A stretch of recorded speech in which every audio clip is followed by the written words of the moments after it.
24న cyber crime PS లో మహిళా commission మాజీ చైర్మన్ వాసిరెడ్డి పద్మ ఫిర్యాదు మేరకు పోక్సో కేసులో బాధితురాలు పేరును ఓ ఇంటర్వ్యూలో గొరంట్ల మాధవ్ చెప్పారని కేసు నమోదు చేశారు. గొరంట్ల మాధవ్ పై 72, 79 బిఎన్ఎస్ సెక్షన్ల కింద కేసు నమోదు చేశారు.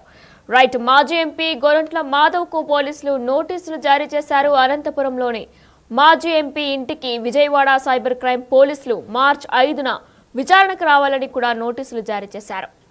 ఇక ఇదే నేపథ్యంలో సెక్షన్ 35/3 బిఎన్ఎస్ఎస్ కింద కూడా నోటీసులు జారీ చేశారు. అయితే మార్చి 5న దీనికి సంబంధించి కూడా గొరంట్ల మాధవ్ విచారణకు వెళ్లాల్సి కూడా ఉంది.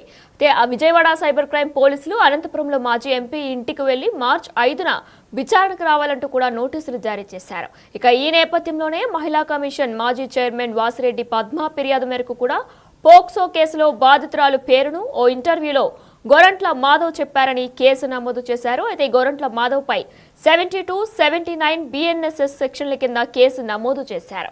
అనంతపురంలోని మాజీ ఎంపీ ఇంటికి విజయవాడ సైబర్ క్రైమ్ పోలీసులు మార్చి 5న విచారణకు హాజరు కావాలంటూ కూడా నోటీసులు జారీ చేశారు. మరి మాజీ ఎంపీ గొరంట్ల మాధవ్ పోలీసులు విచారణకు హాజరు కాబోతున్నారు మార్చి 5న. ఇందులో మరి పోలీసులు ఏం ప్రశ్నలు అడగబోతున్నారు అని కూడా ప్రశ్నార్థకంగా మారింది. ప్రస్తుతం ప్రతి ఒక్కరిలో కూడా అంటే మార్చి 5న విచారణ కాబోతుంది గొరంట్ల మాధవ్ కి. మరి ఏం జరగబోతుంది ఆ రోజున అనేది ఇంకా తెలియాల్సి ఉంది. అయితే ఇదే నేపథ్యంలో అనంతపురంలోని మాజీ ఎంపీ ఇంటికి విజయవాడ సైబర్ క్రైమ్ పోలీసులు మీరు ఒకటి గమనించాల, ఈ ప్రభుత్వం యొక్క విధానం ఎట్లా ఉందంటే సిగ్గు లేదా గురిగింజ అంటే నల్లగున్నా నాకేమి సిగ్గు అన్నట్లు ఈ ప్రభుత్వం యొక్క తీరు మనకు కనపడతా ఉంది.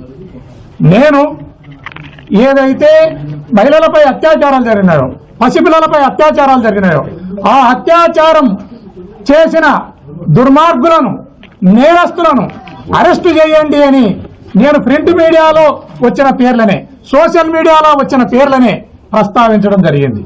దానిపైన కేసును రిజిస్టర్ చేసి అసలు ముద్దాయిలను వదిలేసి ఎవరైతే ఆ ముద్దాయిలను అరెస్టు చేయండి అని అడుగుతున్నారో వారిని అరెస్టు చేసే కార్యక్రమానికి ఈ ప్రభుత్వం శ్రీకారం చుట్టింది. సార్ మీరు బాధ్యతాయుతమైన పదవిలో అదే కదా చెప్పినా, ఇప్పుడు చెప్పినారు కదా, ఇప్పుడే కదా చెప్పినా. దానిపైన ఆల్రెడీ దానిపైన సోషల్ మీడియాలో వచ్చింది.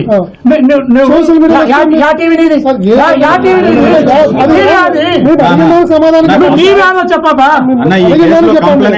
నువ్వు టీవీలో చెప్పు, నీ టీవీలో చెప్పు. టీవీ ఫైల్ మళ్ళీ అసలు ఉదాహరణ పట్టుకొని కాదు నీ టీవీని సార్ మీరు అసలు ఉదాహరణ పట్టుకొని నీ టీవీని అసలు ఉదాహరణ పట్టుకొని రిటైర్డ్ పోలీసు 150 సార్లు నీ పవన్ కళ్యాణ్ మాట్లాడడం జరిగింది. కేసు కట్టిస్తావా?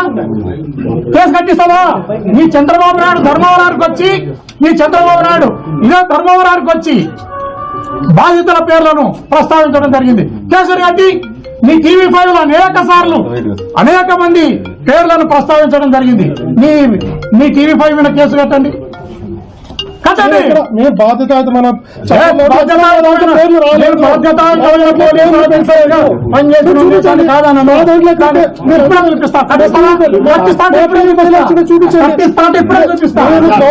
మేము బాధ్యతాయుతమైన జర్నలిస్ట్ ఎక్కడ కూడా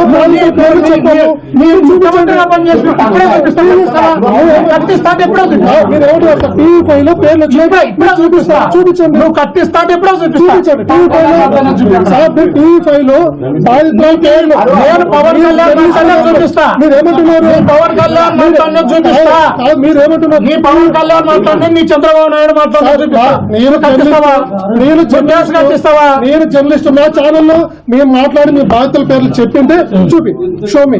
ఓకే, ఇప్పుడు నువ్వు ఫస్ట్ దీన్ని కట్టే ముందు నేను ఒకటి చెప్పిన, నీ పవన్ కళ్యాణ్ నీ చంద్రబాబు నాయుడు ఇద్దరు కూడా నీ టీవీలోనే వాళ్ళు మాట్లాడినది టెలికాస్ట్ అయినట్లు చూపిస్తా. నువ్వు కాదు, నీ టీవీలోనే చూపించినప్పుడు వాళ్ళు మాట్లాడినది నీ వాళ్ళ కేసు కట్టిస్తావా? వాసిరెడ్డి పద్మ